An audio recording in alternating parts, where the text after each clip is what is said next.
cho nên quay video quay lại.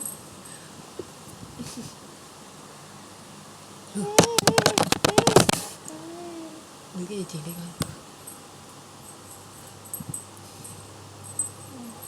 Mimi.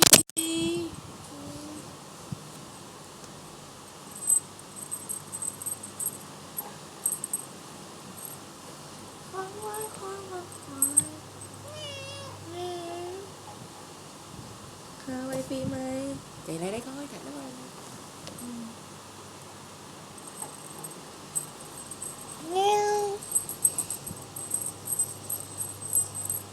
Chán thì giọng rồi.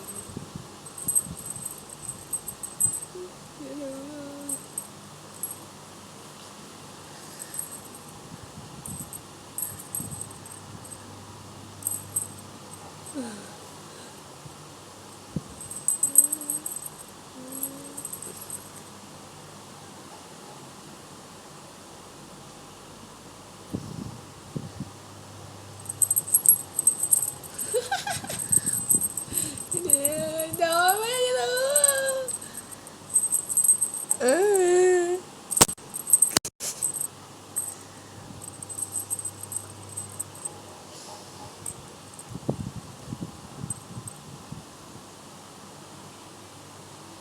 Thiệt.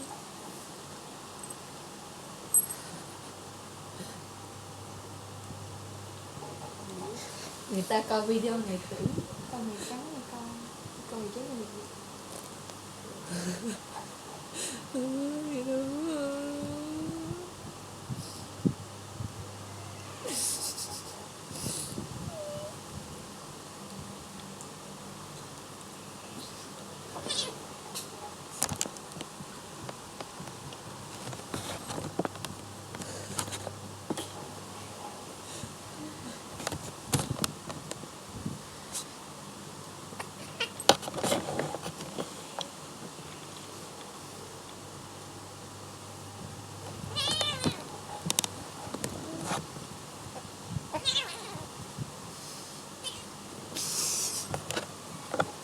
Đi vậy vô đi.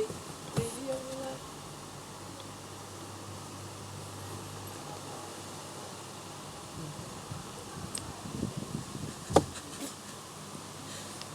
Giờ là diễn viên chúng đi đi. Giờ là diễn viên chúng. Không thấy gì đâu hết.